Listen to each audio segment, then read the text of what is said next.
രവീന്ദ്ര ഒരിക്കൽ കൂടെ ദൈവത്തിന് തിരുപ്പാടമെന്ന് പാതപ്പെടുന്നത് കടന്നൊരുവാൻ ദൈവമായ കർത്താവ് സഹായിച്ചു ഓർത്ത് ദൈവത്തെ സ്തുതിക്കുകയും സ്തോത്രം ചെയ്യുന്നു. കഴിഞ്ഞ ദിവസങ്ങളായിട്ട് നമ്മൾ ചിന്തിച്ചുകൊണ്ട് ഇരിക്കുന്നത് എബ്രായ ലേഖനം 7-ാം അധ്യായമാണ്. Hebrews chapter 7.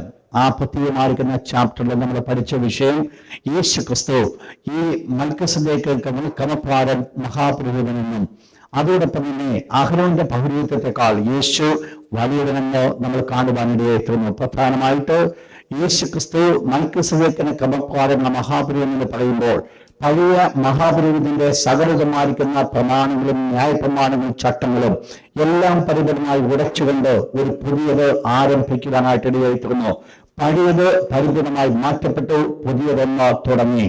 കഴിഞ്ഞ ദിവസങ്ങളിൽ ചിന്തിച്ച് അവസാനിപ്പിച്ച വിഷയം എന്ന് പറയുന്നത് കർത്താവായ യേശു ക്രിസ്തുവിന്റെ ചില പ്രത്യേകതകളോ ആ ശുശ്രൂഷയിലോ നമ്മൾ കാണുവാൻ ഇടയായിത്തീർന്നത് അവസാനമായിട്ട് കൊണ്ട് കൺക്ലൂഡ് ചെയ്ത വാക്യത്തിലേക്ക് കടന്നു വന്നുകൊണ്ട് ഇന്ന് രാത്രിയിലെ ചിലരെ മുൻപോട്ട് കൊണ്ടുവരാൻ പോവുകയാണ്. 13-ാമത്തെ വാക്യത്തിലേക്ക് കടന്നു വന്നാട്ട് 7-ാം അധ്യായം അതിൽ 25-ാമത്തെ വാക്യത്തിലേക്ക് കടന്നു വന്നാൽ 7th chapter verse 25.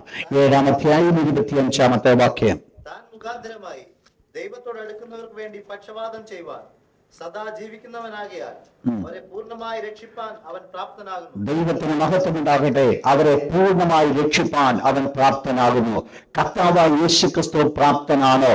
ഏതിന് പ്രാപ്തൻ? അവരെ പൂർണ്ണമായി രക്ഷിപ്പാൻ. എന്താണ് മഹാപുരോഹിതന്റെ ജോലി? നമ്മൾ പ്രധാനമായിട്ട് നമ്മൾ മനസ്സിലാക്കി ജനത്തിനു വേണ്ടി ഇടിവിൽ നിൽക്കുക. എന്നാൽ എന്ത് സംഭവിച്ചു? പഴയ നിയമത്തിന്റെ മഹാപുരോഹിതന്മാർക്ക് പൂർണ്ണമായി രക്ഷിപ്പാൻ പ്രാപ്തരായില്ല. കാരണം ന്യായപ്രമാണത്തിൻ്റെതായതുകൊണ്ട് ന്യായപ്രമാണം വെച്ചുകൊണ്ട് അവർ ശിക്ഷിക്കപ്പെടുവാനും കൂടെ കാരണമായി തീർന്നു. ദൈവത്തിന്റെ അടുക്കിലേക്ക് അവരെ രക്ഷിക്കുന്നതിന് പകരമായിട്ട് ദൈവിക ശിക്ഷ അവർക്ക് കൊടുക്കുവാനും അതേ പുരോഹിതന്മാർ കാരണമായി തീർന്ന സ്ഥാനത്ത് അത് പൂർണ്ണമായി രക്ഷിപ്പാൻ പറ്റാത്തത് കൊണ്ട് ഇവിടെ ഈ ശ്രേഷ്ഠ മഹാപുരോഹിതൻ അത് ഭംഗിയായി ചെയ്യുകയാണ്.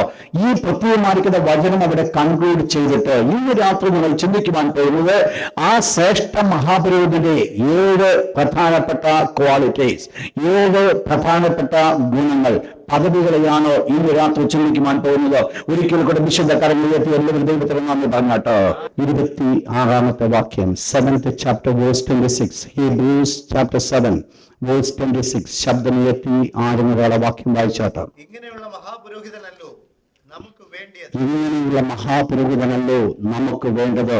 മുകളിൽ പറഞ്ഞപ്പെട്ടതായിരിക്കുന്ന അനേക മഹാപുരോഹിതന്മാരുടെ കണക്കുകൾ എടുത്തിട്ട് കഴിഞ്ഞ ദിവസം ഒരു ബുക്കിൽ ഞാൻ വായിക്കുണ്ടായി. ഏകദേശം 80 ആഹരോന്റെ പൗരോഹിത്യ ശുശ്രൂഷ തുടക്കം മുതൽ ഈ കർത്താവായ യേശു ക്രിസ്തുവിന്റെ കാൽവക്രൂശിലെ മരണത്തിന് മുൻപ് വരെ ഏകദേശം 80 മഹാപുരോഹിതന്മാർ യെരൂശലേമിൽ വന്നുവെങ്കിൽ ആ 80 പുരോഹിതന്മാരെ വെച്ചുകൊണ്ട് പറയാൻ ഇവരാരെപ്പോലും അല്ല നമുക്ക് വേണ്ടുന്ന ഒരു മഹാപുരോഹിതൻ.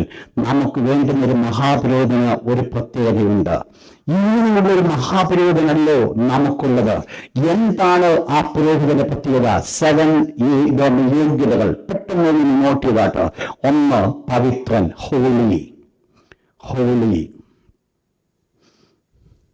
2, ഹാംലെസ്, നിർദോഷൻ, ദോഷം ചെയ്യാത്തവൻ. 3, അൺഡിഫൈൽഡ്, നിർമ്മലൻ, അൺഡിഫൈൽഡ്.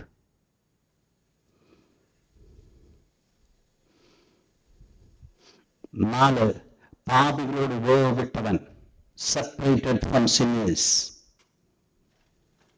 പാപികളോട് വേർവിട്ടവൻ. 5, സ്വർഗത്തെക്കാൾ ഉന്നതൻ, ഹയർ ദാൻ ഹെവൻസ്.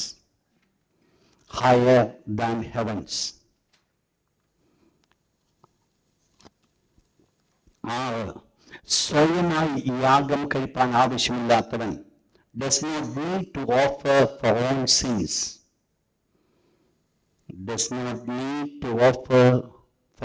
sins. സ്വന്തം പാപങ്ങൾക്ക് വേണ്ടി യാഗം കഴിക്കേണ്ടാത്തവൻ. നെക്സ്റ്റ്, ജനത്തിന്റെ പാപത്തിന് വേണ്ടി പരിഹാരം വരുത്തിയവൻ. does not need to offer sacrifice daily. പഴയ മഹാപുരോഹിതന്മാരെ പോലെ എല്ലാ ദിവസവും യാഗം കഴിക്കേണ്ടാത്തവൻ എന്ന് പറഞ്ഞാൽ ഒരിക്കലായിട്ട് യാഗം അവസാനിപ്പിച്ചവൻ. 7 പ്രധാനപ്പെട്ട ക്വാളിറ്റീസ്, അതാണ് നമ്മൾ 26, 27 വാക്യത്തിൽ നമ്മൾ കാണുന്നത്. Verse 26 and 27. ഈ 2 വാക്യത്തിൽ നമ്മൾ കാണുന്നത് 7 യോഗ്യതകൾ. വളരെ പെട്ടെന്ന് ഞാനങ്ങ് ഓടിച്ചു പറയുന്നത്, കൂടുതൽ ഒരു വിശദീകരണത്തിന്റെ ആവശ്യമില്ല. First one, holy. ഹോളി എന്ന് പറയുന്ന വിശുദ്ധി എന്നുള്ളതല്ല ഇവിടുത്തെ വിഷയം. മലയാളം ബൈബിളിലെ കൊടുത്തിരിക്കുന്ന വേർഡ് പവിത്രൻ.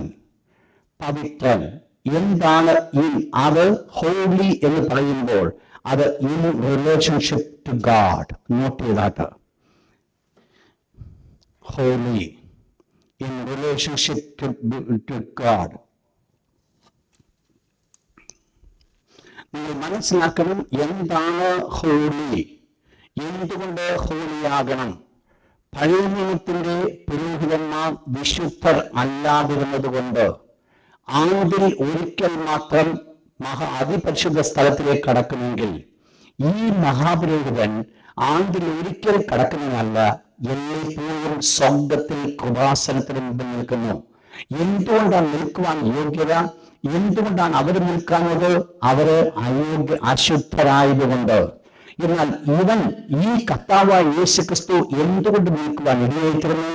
അവൻ വിശുദ്ധനായതുകൊണ്ട്.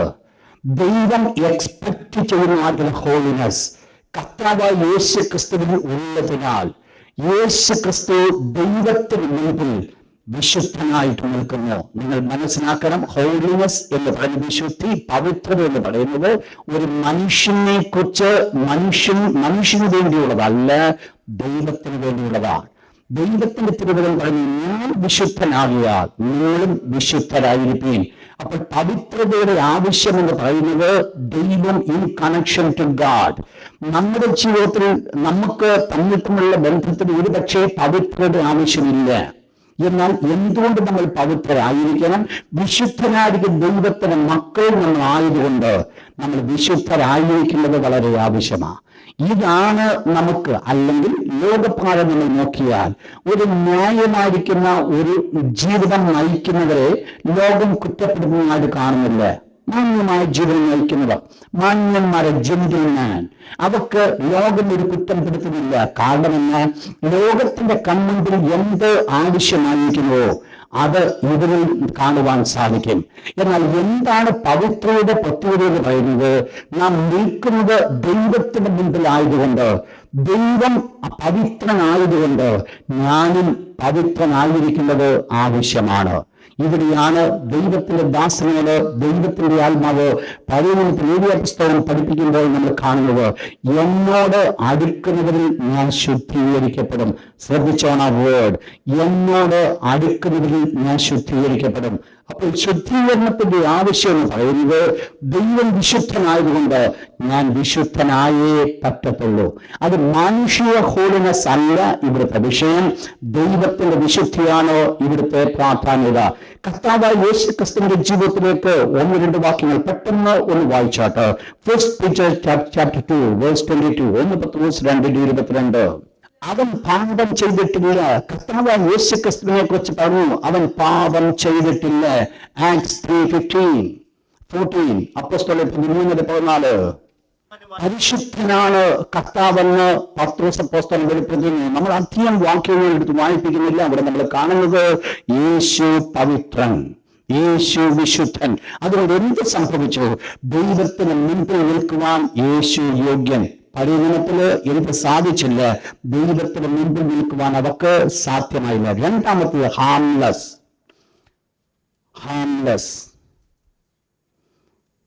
ഇവിടെ നമ്മൾ കാണുന്നത് നിർദോഷൻ, ദോഷം ചെയ്യാത്തവൻ, യാതൊരു ദോഷവും ചെയ്യാത്തവൻ. നിങ്ങൾ മനസ്സിലാക്കണം എന്താണ് അവിടെ നമ്മൾ ചിന്തിക്കുന്നത്. അവിടെ ഈ ദോഷം ചെയ്യാത്തവൻ എന്ന് പറയുമ്പോൾ ആ വ്യക്തിയുടെ ഒരു ക്യാരക്ടർ അത് നമ്മൾ കാണുന്നത് ആരുമായിട്ടുള്ള ബന്ധത്തിൽ ആ ദോഷം ചെയ്യാത്തവൻ. ഡീലിംഗ് വിത്ത് മെൻ, നോട്ട് ചെയ്താട്ട്, in relationship with men.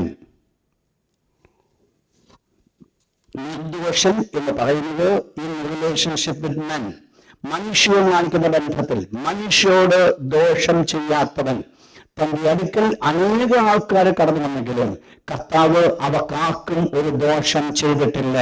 Romance chapter 16 verse 18. Romans 16 verse 18. ഈ വാക്യം നിങ്ങൾ വീട്ടിൽ പോയിട്ട് ഒന്ന് പഠിക്കണം. ഞാൻ ഈ വാക്യങ്ങളൊക്കെ ഇന്ന് എടുക്കണമെന്ന് ഞാൻ ആഗ്രഹിച്ചു എങ്കിലും ഞാൻ അതിലേക്ക് വരുന്നില്ല.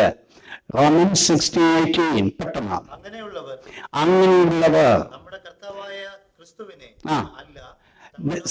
അവിടെ പറയുന്നു, ദൈവത്തിന്റെ വേലയ്ക്ക് വേണ്ടി ഐക്യം ചെയ്യുന്ന ഗണത്തെ രണ്ട് ഗണങ്ങളായിട്ട് തിരിക്കുവാൻ സാധിക്കും, രണ്ടായിട്ട് മാറ്റുവാൻ സാധിക്കും. ഒന്ന്, ദൈവത്തിന് വേണ്ടി ആത്മാർത്ഥമായിട്ട് വേല ചെയ്യുന്നവർ. രണ്ട്, വയറിന് വേണ്ടി വേല ചെയ്യുന്നവർ. അതാണ് ആ വാക്യം വെളിപ്പെടുത്തുന്നത്. ഒരിക്കൽ കൂടെ ആ വാക്യം വായിച്ചാട്ട്. അങ്ങനെയുള്ളവർ നമ്മുടെ കർത്താവായ ക്രിസ്തുവിനെ അല്ല, തങ്ങളുടെ വയറ്റിനെ അത്രേ സേവിക്കുന്നത്. അപ്പോൾ ദൈവത്തിന്റെ വേല ചെയ്യുന്ന ആൾക്കാരെ ആരെയും വേണമെങ്കിൽ ഈ രണ്ട് ഗണത്തിൽ ആരെങ്കിലും ഒന്നായിട്ട് നമുക്ക് കൂട്ടാം. ഒന്നുകിൽ ദൈവത്തിന് വേണ്ടി വേല ചെയ്യുന്നത്, അല്ലെങ്കിൽ വയറിന് വേണ്ടി വേല ചെയ്യുന്നത്. പറഞ്ഞാൽ എന്റെ അർത്ഥം, ഈ വേല ചെയ്യുന്നത് ഒരു എംപ്ലോയ്മെന്റ് ആയിട്ട്, ഒരു ഔദ്യോഗികമായിട്ട്, അല്ലെങ്കിൽ ഒരു വരുമാന മാർഗമായി കണ്ടുകൊണ്ട് വേല ചെയ്യുന്നവർ. എന്നാൽ അവിടെ താഴോട്ട് നമ്മൾ വായിക്കുമ്പോൾ ഈ കൂട്ടർ വയറിന് വേണ്ടി വേല ചെയ്യുന്നവർ മറ്റുള്ളവർക്ക് ദോഷം വരുത്തുവാനായി സാധിക്കും. വായിച്ചത് താഴോട്ട്. അവരെന്ത് ചെയ്യുന്നു? ചക്രവാക്ക് മുഖസ്തുതിയും പറയുന്നു. ശ്രദ്ധിച്ചോണേ, ആരെങ്കിലും നമ്മളോട് ചക്രവാക്ക് പറഞ്ഞെങ്കിൽ ആളിനെ സൂക്ഷിച്ചോണം. കാരണം നല്ല ഉദ്ദേശത്തോടു കൂടി അല്ല ചക്രവാക്ക് പറയുന്നത്. ഇത് മുഴുവൻ ഉള്ളിൽ വലിയ കാപട്യമാണ്. താഴോട്ട് വാങ്ങിച്ചാട്ടെ. ചക്രവാക്കും മുഖസ്തുതിയും പറഞ്ഞ് സാധുക്കളുടെ ഹൃദയങ്ങളെ ശ്രദ്ധിച്ചോണേ, സാധുക്കളുടെ ഹൃദയങ്ങളെ വഞ്ചിച്ചു കളയുന്നു. അപ്പോൾ ഇവരുടെ പ്രധാനപ്പെട്ട ജോലി എന്ന് പറയുന്നത് വഞ്ചിക്കുവാനാണ് ഇവരെ ആഗ്രഹിക്കുന്നത്. എന്താ അതൊരു കാരണം? എങ്ങനെയാണ് അവരെ വഞ്ചിക്കുവാൻ സാധിക്കുന്നത്? അവരെ ആ രീതിയിൽ അവര് വളരെ കണ്ണിനായിരിക്കുന്ന വേർഡ്സ് ആണ് അവർ പറയുന്നത്. നിങ്ങൾ മനസ്സിലാക്കണം, ഇത് പുറമേ അവർക്ക് എന്തല്ല ചെയ്യുന്നത്, നല്ലതല്ല. എന്താ ചെയ്യുന്നത്? ദോഷം ചെയ്യുന്നു. നിങ്ങൾ മനസ്സിലാക്കണം, കർത്താവായ യേശുക്രിസ്തുവിന്റെ ശുശ്രൂഷ അതായിരുന്നില്ല. യേശുക്രിസ്തുവിന്റെ അടുക്കൽ കടന്നു വന്നവരെ യേശുക്രിസ്തു വഴക്ക് പറയേണ്ട സ്ഥാനത്ത് വഴക്ക് പറഞ്ഞിട്ടുണ്ട്, സ്നേഹിക്കേണ്ട സ്ഥാനത്ത് യേശു സ്നേഹിച്ചിട്ടുണ്ട്. ഇതാണ് കർത്താവിന്റെ മെതേഡെങ്കിൽ ഒരു ദൈവമക്കളുടെ ജീവിതത്തിലും അപ്രായമായിരിക്കണം. എപ്പോഴും ഒരു വഴക്ക് പറഞ്ഞുകൊണ്ടിരിക്കുന്ന ഒരു മോഡൽ തികച്ചും തെറ്റാണ്. എങ്കിലും അത് അല്പം ചക്കരയൊക്കെ പൊതിഞ്ഞ് ഒരു വഴക്ക് കൊടുക്കാമെങ്കിൽ അതിനകത്ത് വലിയ ദോഷമൊന്നുമില്ല. അത് നമ്മൾ പഠിക്കുന്ന വളരെ അനുഗ്രഹമാണ്. കാരണം ഡയറക്റ്റ്ലി വഴക്ക് പറഞ്ഞേക്കാൾ ഒരു ശകലം മധുരം കൂടെ വെച്ച് വഴക്ക് കൊടുക്കാമെങ്കിൽ ആ വഴക്ക് കേൾക്കേണ്ടതുപോലെ ഏൽക്കുകയും ചെയ്യും, മധുരമായിരിക്കുകയും ചെയ്യും. നമ്മൾ ഒത്തിരി നമ്മൾ പഠിക്കാൻ കിടക്കുന്നത് ഇവിടെ എന്താ വിഷയമില്ല, ഹാർംലെസ്. കർത്താവായ യേശു നിർദോഷനായിരുന്നു. യേശു ഒരു ദോഷം ചെയ്തില്ല. ആദ്യമായിട്ടുള്ള ബന്ധത്തിൽ, മറ്റുള്ള മനുഷ്യരുമായിട്ടുള്ള ബന്ധത്തിൽ യേശുവിന്റെ മൂന്നാമത്തെ പ്രത്യേകത undefiled.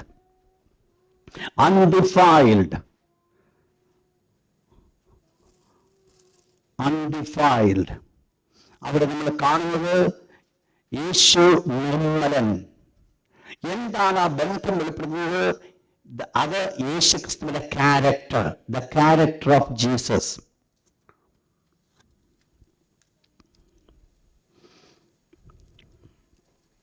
That is personal character.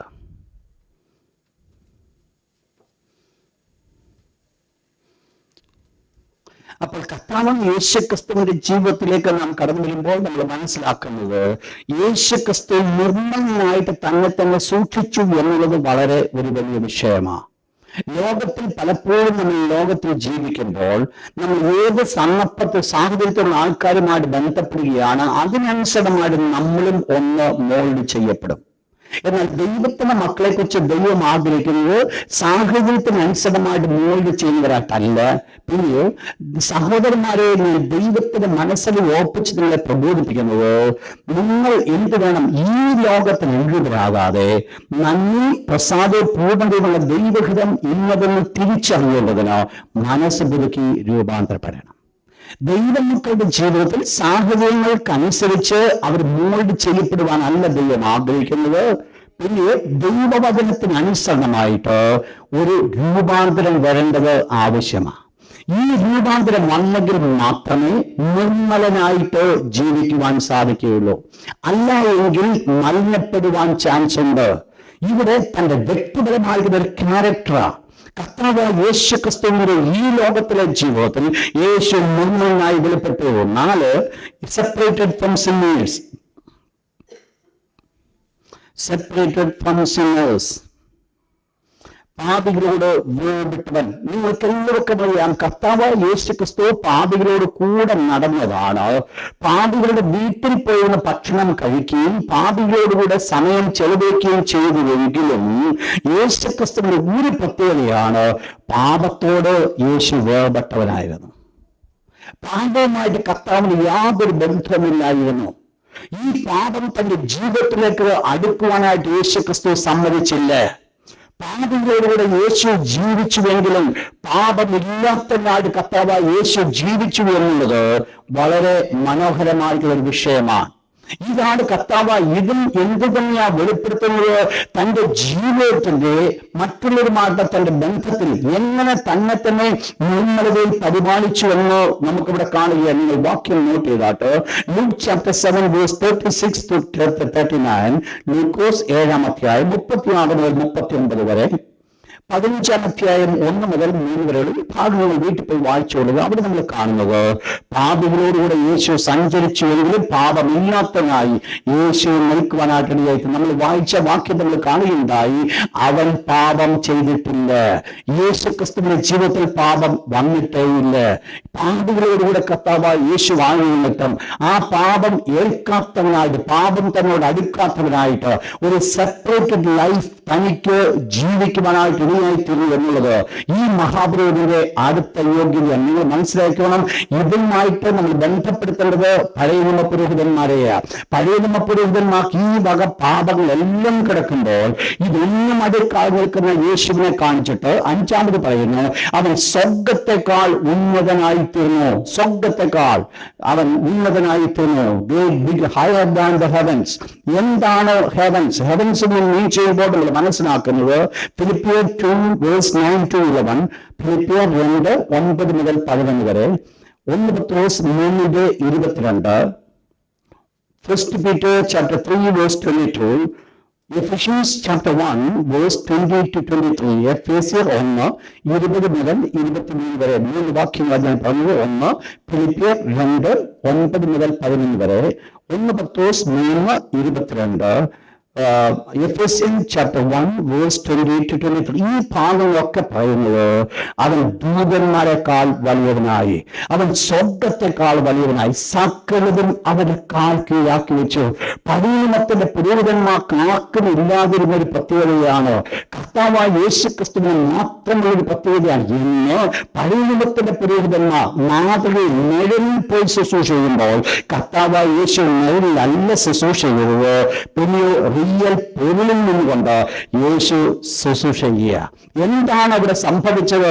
അവൻ സ്വർഗത്തെക്കാൾ വലിയവനായിരുന്നു. സകലതും അവന്റെ കാൽ കീഴാക്കി, എല്ലാം അവന്റെ കാൽ ചുവടിലാക്കി. ദൂതന്മാരോ വാഴ്ച അധികാരങ്ങളോ ഈ ലോകമോ വരുവാനുള്ളത് സ്വർഗമോ എന്തു തന്നെ ആയിക്കോട്ടെ എല്ലാം കർത്താവായ യേശു ക്രിസ്തുവിന്റെ കാൽ കീഴാക്കി. 5-6 നമ്മൾ കണ്ടത്, കർത്താവായ യേശു സ്വയമായി യാഗം കഴിക്കുവാൻ ആവശ്യമില്ല. പഴയ നിയമത്തിന്റെ പുരോഹിതന്മാരൊക്കെ രാവിലെ എഴുന്നേറ്റ് അവരുടെ പാപത്തിന് വേണ്ടി ഒരു ആടിനെ കൊന്ന് രക്തവുമായിട്ട് തളിക്കേണ്ടി വരുമ്പോൾ ഈ പുരോഹിതന് സ്വയമായിട്ട് യാഗത്തിന്റെ ആവശ്യമില്ല. എന്തുകൊണ്ട് ആവശ്യമില്ല? അവൻ പാപം അറിഞ്ഞിട്ടില്ല, അവൻ പാപം ചെയ്തിട്ടില്ല. എന്തുകൊണ്ട് പഴയ പുരോഹിതന്മാർക്ക് ആവശ്യമായിരുന്നു? അവർ എല്ലാവരും പാപികളായിരുന്നു. നിങ്ങൾ മനസ്സിലാക്കണം, പഴയ നിയമത്തിന്റെ പുരോഹിതൻ അകത്തൊക്കെ കിടക്കുമ്പോൾ ഒരു താമ്പത്തൊട്ട് വെച്ചിട്ടുണ്ട്. ആ താമ്പത്തൊട്ട് വെച്ചതിന്റെ ഉദ്ദേശം എന്ന് പറയുന്നത് ദൈവത്തിന്റെ തിരുനിവാസത്തെ കടക്കുന്നതിന് മുമ്പായിട്ട് തന്റെ കാലൊക്കെ ഒന്ന് കഴുകി, തന്റെ കാലും കൈയും കഴുകി വേണം അകത്തോട്ട് കടക്കുവാൻ. എന്താ അത് വെളിപ്പെടുത്തുന്ന അറിയാമോ? ഈ പുരോഹിതൻ അകത്തോട്ട് കടക്കണമെങ്കിൽ ശുദ്ധീകരണം ആവശ്യമാണ്. ശുദ്ധീകരണം കൂടാതെ ഈ മനുഷ്യന് അകത്തോട്ട് കടക്കുവാൻ സാധിക്കും. എന്തുകൊണ്ട്? അവന്റെ അശുദ്ധിയുണ്ട്. എന്നാൽ ഇവിടെ കർത്താവായ യേശുക്രിസ്തുവിന്റെ ജീവിതത്തിലേക്ക് നമ്മൾ നോക്കുമ്പോൾ യേശുക്രിസ്തുവിനെ ഒരു യാഗം കഴിക്കേണ്ട ആവശ്യമില്ല. കാരണം അവൻ ഒരു പാപം ചെയ്തിട്ടില്ല. അതുകൊണ്ട് യേശുവിന് യാഗത്തിന്റെ ആവശ്യമില്ല. 7th പോയിന്റ് നമ്മൾ കണ്ടത്, മറ്റുള്ളവർക്ക് ഒരു ദിനം പോലും യാഗം കഴിക്കേണ്ട ആവശ്യമില്ല. മഹാപുരോഹിതന്മാരെ ചെയ്തുകൊണ്ടിരുന്നത് ജനത്തിന്റെ പാപങ്ങൾക്ക് വേണ്ടി ഓരോ ദിവസവും യാഗം കഴിച്ചുകൊണ്ടിരിക്കുക. അവരെല്ലാ ദിവസവും ദൈവത്തിന്റെ കൃപാസന ദൈവത്തിന്റെ യാഗപീഠത്തിലേക്ക് കടന്നില്ല. യാഗപീഠത്തിൽ അവർ മൃഗത്തെ അറുത്താൻ രക്തവുമായിട്ട് വിശുദ്ധ സ്ഥലത്തിലേക്ക് കടന്നു പോയത് വളരെ മസ്റ്റ്. കാരണം ഈ ജനത്തിന് വേണ്ടി ഇതിൽ നിൽക്കണമെങ്കിൽ, ഈ ജനത്തിന് നിരപ്പ് കിട്ടണമെങ്കിൽ ഈ പുരോഹിതൻ അകത്ത് ചെല്ലണം. അപ്പോൾ എന്താ ഈ പുരോഹിതൻ വേണ്ടത്? എല്ലാ ദിവസവും യാഗവുമായിട്ട് വേണം ചെല്ലാൻ. എന്നാൽ ഈ പുരോഹിതൻ എന്ത് പ്രത്യേകതയുണ്ട്? ഈ പുരോഹിതൻ എല്ലാ ദിവസവും യാഗം കഴിക്കേണ്ട ആവശ്യമില്ല. സ്വന്തം യാഗത്താലാണ് അകത്തേക്ക് കടന്നത്. ഈ പുരോഹിതൻ യാഗം ഇല്ലാതിരുന്നില്ല. നമ്മൾ അടുത്ത ക്ലാസ്സിൽ നമ്മൾ ചിന്തിക്കുവാൻ പോകുന്നത് ഒരു മിനിസ്ട്രി, അതിന്റെ ശുശ്രൂഷ, ഒരു കവനന്റ്, ഒരു ഉടമ്പടിയെ കുറിച്ച് നമ്മൾ ചിന്തിക്കുമ്പോൾ നമ്മൾ ഈ വിഷയങ്ങളെല്ലാം ഡീറ്റെയിലായിട്ട് നമ്മൾ കാണും. പക്ഷെ ഒന്ന് മനസ്സിലാക്കണം, പൗർണിമത്തിന്റെ പുരോഹിതന്മാര് യാഗം കഴിച്ചുകൊണ്ട് ദൈവത്തിന്റെ അടുക്കിലേക്ക് കടന്നു വരുമ്പോൾ ഈ പുരോഹിതന് യാഗം എങ്ങനെയും കഴിക്കേണ്ട ആവശ്യമേ ഇല്ല. ഒരിക്കലായിട്ട് യാഗം കഴിച്ചു. ആ യാഗം മതി. ഏത് കാലത്തും ഉള്ള മനുഷ്യൻ, ഏത് അവസ്ഥയിലുമുള്ള മനുഷ്യൻ, എത്രമാത്രം മനുഷ്യനുണ്ടോ അവർക്കെല്ലാവർക്കും ഈ ഒരൊറ്റ യാഗം കൊണ്ട് പരിഹാരമായി. ഇനി വേറൊരു യാഗത്തിന്റെ ആവശ്യമില്ല, വേറെ ഒന്നുകൂടെ ചെയ്യേണ്ട കാര്യമില്ല. അത് ഏത് മനുഷ്യനായിക്കൊള്ളട്ടെ, ചെറിയതോ വലിയതോ പാപിയായിക്കൊള്ളട്ടെ, അവരുടെ വിഷയങ്ങൾ വലുതോ കഠിനമോ ആയിക്കൊള്ളട്ടെ, അവരുടെ വിഷയങ്ങൾ ലളിതമായിട്ട് എന്ത് തന്നെയായിരുന്നാലും ഈ ഒരു യാഗത്തിന്റെ ആവശ്യമില്ല. തന്നെത്താൻ യാഗമായിട്ട് യേശു ദൈവത്തിന്റെ അടുക്കിലേക്ക് കടന്നുപോയി. അതുകൊണ്ട് ഇനി ഒരു യാഗത്തിന്റെ ആവശ്യമില്ല. എന്നാൽ അത് മാത്രമല്ല അവിടെ കൊണ്ട് അവസാനിപ്പിക്കുന്നത്. 7ാമത്തെ അധ്യായം 28ാമത്തെ വാക്യം ഉള്ളത് വായിച്ചോ. 28ാമത്തെ വാക്യം, ന്യായപ്രമാണം ബലഹീനപ്പെട്ട മനുഷ്യ പുരോഹിതന്മാരാക്കുന്നു. ന്യായപ്രമാണത്തിൽ പിൻപുള്ള ആണയുടെ വചനമോ എന്നേക്കും തികഞ്ഞവനെ തന്നെ പുരോഹിതനാക്കുന്നു. അപ്പോൾ ഇവിടെ പ്രാപിച്ചിരിക്കുന്ന ഒരു പൗരോഹിത്യ ശുശ്രൂഷ എന്ന് പറയുന്നത് ചില വർഷത്തേക്കുള്ളതല്ല, പിന്നെ ഇറ്റ്സ് ഫോർ എവർ, നിത്യകാലത്തേക്ക്, എന്നേക്കും, എല്ലാ കാലത്തേക്കും. അത് എന്താ പ്രത്യേകത? തികഞ്ഞവനായിട്ട് ഒരു പെർഫെക്റ്റ് വൺ. പഴയ നിയമം ഒരു പെർഫെക്റ്റ് ആകുവാൻ ആഗ്രഹിച്ചുവെങ്കിലും ആകുവാൻ സാധിക്കാത്തതുകൊണ്ട് പഴയ നിയമ പുരോഹിതന്മാരെ ഇന്ന് മഹാപുരോഹിതങ്ങളുടെ പേരിൽ മാത്രം അറിയപ്പെടുമ്പോൾ എന്നേക്കും തികഞ്ഞവനായിരിക്കുന്ന ഒരുവനെ ഇന്ന് അറിയപ്പെടുന്നത് ശ്രേഷ്ഠ മഹാപുരോഹിതൻ. ബാക്കി 80 പേർക്ക് ലഭിക്കാതിരുന്ന പദവിയാണ് ഈ ഒരുവന് ലഭിക്കുവാൻ ഇടയായിട്ടുള്ളത്. 80 പേരെ കൊണ്ട് നടക്കാത്ത കാര്യമാണ് ഒരുവനെ കൊണ്ട് നടന്നത്. ഇന്ന് രാത്രി ദൈവത്തിന്റെ മക്കളോട് ഞാൻ ഈ വേട് പറഞ്ഞ് അവസാനിപ്പിക്കട്ടെ. എനിക്കും നിങ്ങൾക്കും വേണ്ടി നല്ലൊരു മഹാപുരോഹിതൻ സ്വർഗത്തിൽ പിതാവിന്റെ മുൻപില് എനിക്കും നിങ്ങൾക്ക് വേണ്ടി പക്ഷവാദം ചെയ്തുകൊണ്ടിരിക്കുക. അവൻ ശ്രേഷ്ഠ മഹാപുരോഹിതനാകിയാൽ, അവൻ തികഞ്ഞ ഒരു പെർഫെക്റ്റ് ഒരു മഹാപുരോഹിതനാകിയാൽ എന്നെ പൂർണ്ണമായി രക്ഷിപ്പാൻ അവൻ ശക്തനാണ്. ഇന്ന് രാത്രി ഞാൻ പറയട്ടെ, നിങ്ങളെ പൂർണ്ണമായി രക്ഷിപ്പാൻ അവൻ ശക്തനാണ്. എന്റെ യേശുവിന് അസാധ്യമായത് ഒന്നുമില്ല. നിങ്ങൾക്കൊരു 100 കാര്യങ്ങൾക്ക് നിങ്ങളുടെ വീക്ക്നെസ് പറയുവാൻ സാധിക്കുമെങ്കിലും ഇന്ന് രാത്രി ദൈവത്തിന് പറയുവാൻ ഒന്നേ ഉള്ളൂ. നിങ്ങളുടെ 100 കാര്യങ്ങളും അവിടെ കിടക്കട്ടെ. നിങ്ങൾ എന്റെ അടുക്കൽ വരുന്നുണ്ടെങ്കിൽ ഞാൻ നിങ്ങളെ ശുദ്ധീകരിപ്പാൻ മതിയായവനാ. ദൈവത്തിന്റെ മുൻപിൽ നിങ്ങളെ തികഞ്ഞവരാക്കി നിർത്തുവാൻ ഞാൻ മതിയായവനാ. ഇന്ന് രാത്രി ദൈവത്തിന്റെ മക്കൾ ഓർക്കണമേ, യേശു ക്രിസ്തുവാകുന്ന ഏക യാഗത്തിൽ കൂടെ ദൈവത്തിന്റെ അടുക്കൽ കടന്നുവന്ന് അബ്ബാ പിതാവേ വിളിക്കുവാനുള്ള വലിയ പദവി ദൈവം നമുക്ക് തന്നിരിക്കുകയാണ്. ഇന്ന് രാത്രി ഹൃദയ കണ്ണുകൾ എല്ലാവരും അടച്ചാട്ടോ. ദൈവം നമുക്ക് തന്നിരിക്കുന്ന ശ്രേഷ്ഠമായിരിക്കുന്ന പദവിയെ ഒരിക്കൽ കൂടെ മുൻപിൽ കണ്ടാട്ട് ദൈവത്തിന്റെ അടുക്കിലേക്ക് അബ്ബാ പിതാവേ വിളിച്ചുകൊണ്ട് കടന്നു വരുവാനുള്ള വലിയ ഭാഗ്യമായിരിക്കുന്ന ഒരു പദവി, ഒരു വലിയ പദവി അവൻ നമുക്ക് തന്നിരിക്കുക. ഹല്ലേലൂയ. ഈ ദൈവം വിശുദ്ധനാണോ? ആ ദൈവത്തിന്റെ അടുക്കിലേക്ക് അടുക്കണമെങ്കിൽ വിശുദ്ധി ആവശ്യമാണോ? അപ്രകാരമുള്ള വിശുദ്ധി എന്റെ ജീവിതത്തിലോ നമ്മുടെ ജീവിതത്തിലോ ഇല്ല എങ്കിലും നമുക്ക് വേണ്ടി ഒരു പുരോഹിതൻ നിന്നുകൊടുക്കാതെ പറയുന്നു, എന്റെ ദൈവമേ, ഇവരുടെ പാപത്തിന് വേണ്ടിയാണ് ഞാൻ യാഗമായി തോന്നുന്നത്, അതുകൊണ്ട് ഇവരെ നിന്റെ അടുക്കലേക്ക് ഞാൻ കൊണ്ടുവരികയാണ്. ധൈര്യത്തോടുകൂടെ യേശുക്രിസ്തുവാകുന്ന ഏക യാഗത്തിൽ കൂടെ ദൈവത്തിന്റെ അടുക്കലേക്ക് കടന്നു വന്ന് ദൈവത്തോട് നിരപ്പിക്കുവാൻ തക്കവണ്ണം ദൈവം എന്ത് മാനവജാതിയെ കുറിച്ച് ആഗ്രഹിച്ചവോ, ആദാം ദൈവത്തിന് എന്ത് നഷ്ടപ്പെടുത്തിയോ അത് തിരിച്ചെനിക്ക് നൽകുവാൻ തക്കവണ്ണം ഒടുക്കത്തെ ആദാമാകുന്ന യേശു ഈ ഭൂമിയിലേക്ക് കടന്നു വന്നു. അവൻ എനിക്ക് വേണ്ടി കാൽവരിയിൽ മരിച്ച മുഖാന്തരമായിട്ട് അവന്റെ ഏക യാഗം കൊണ്ട് ദൈവത്തിന്റെ അടുക്കിലേക്ക് അടുക്കുവാൻ ദൈവം എനിക്ക് വലിയ പദവി തന്നിരിക്കുമ്പോൾ ഇന്ന് രാത്രി എല്ലാ പ്രിയപ്പെട്ടവര് ഒന്ന് വിശ്വാസ കണ്ണോട് കണ്ടാട്ട് നാം നിൽക്കുന്നത് പുറത്തല്ല നിൽക്കുന്നത്. ഞാൻ നിൽക്കുന്നത് കൃപാസനത്തിലാണ് നിൽക്കുന്നത്. ഞാൻ നിൽക്കുന്നത് ദൈവത്തിന്റെ അടുക്കലാണ് നിൽക്കുന്നത്.